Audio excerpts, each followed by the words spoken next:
¿Te atreverías a pasar una noche en la casa más embrujada de Brasil?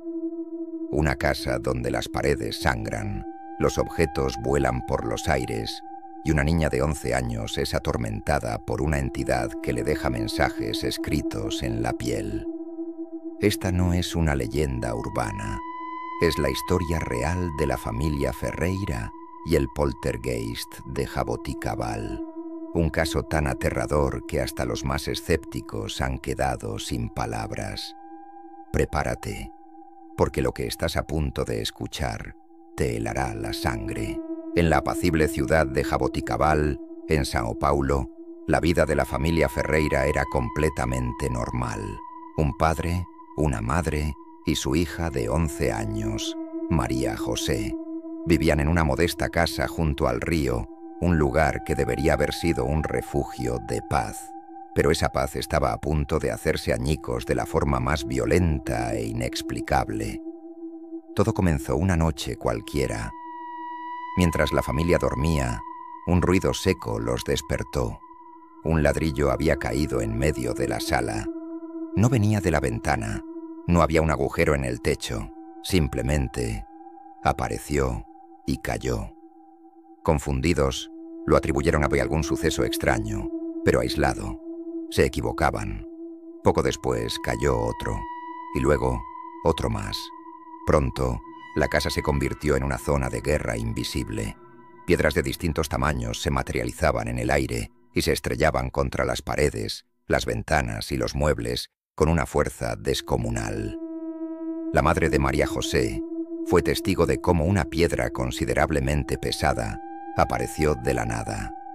Flotó un instante y se estrelló a centímetros de su cabeza. El miedo comenzó a apoderarse de la familia. ¿Qué estaba pasando en su hogar? ¿Estaban perdiendo la cabeza o algo los estaba atacando deliberadamente?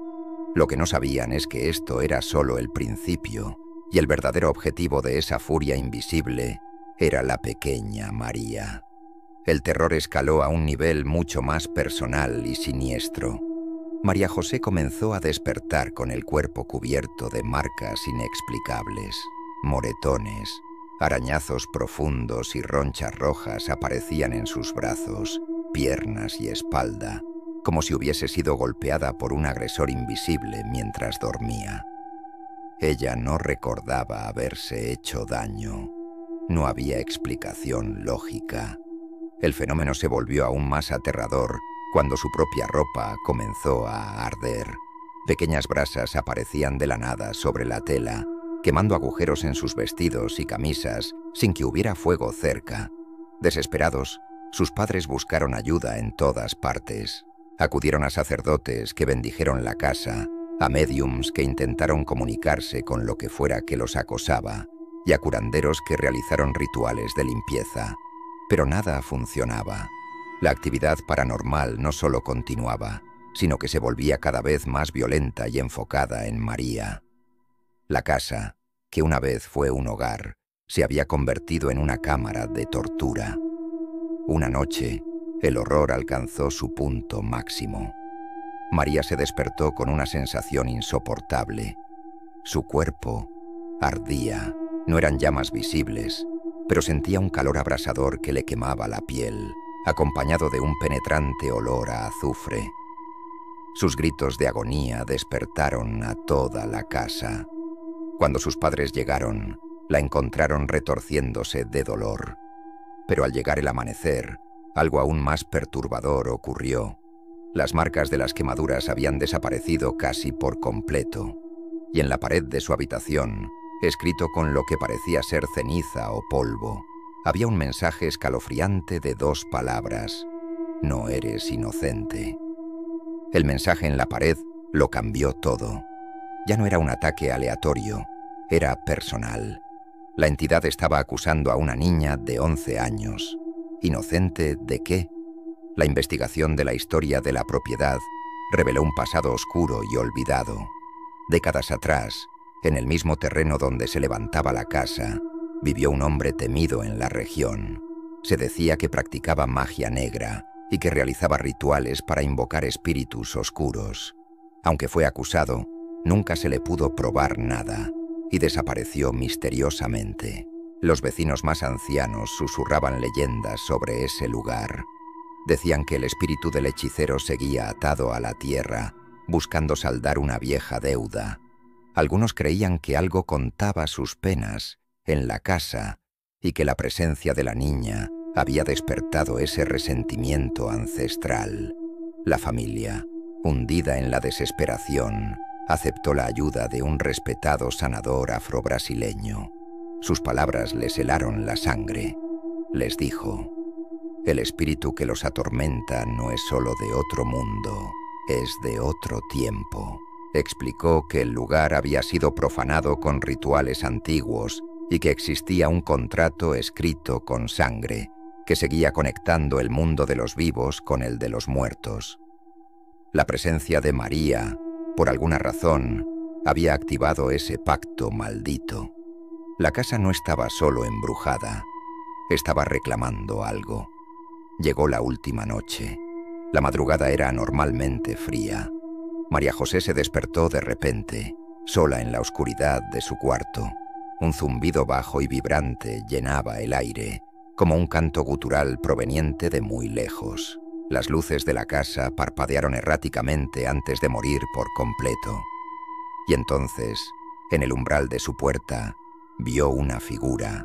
Era alta, imponente, vestida con una túnica negra que parecía absorber toda la luz a su alrededor.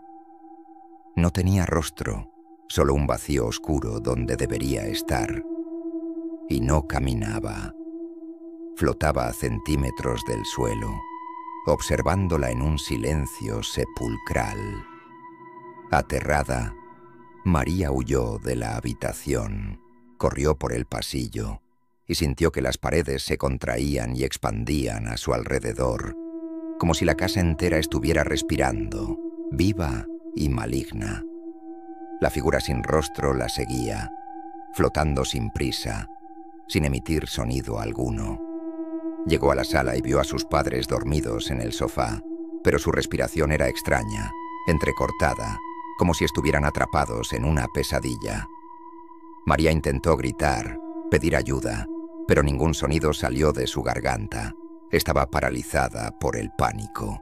La figura se detuvo justo frente a ella. Lentamente, levantó una mano que parecía hecha de hueso y sombra. Con un dedo helado, tocó su frente. María sintió un frío antinatural, un frío infernal que no era de este mundo, recorrer cada fibra de su ser, como si le estuvieran arrancando el alma. En ese instante, la figura se desvaneció. Las luces se encendieron de golpe, tan brillantes como antes. Cuando sus padres despertaron y corrieron al cuarto de su hija, encontraron a María en su cama.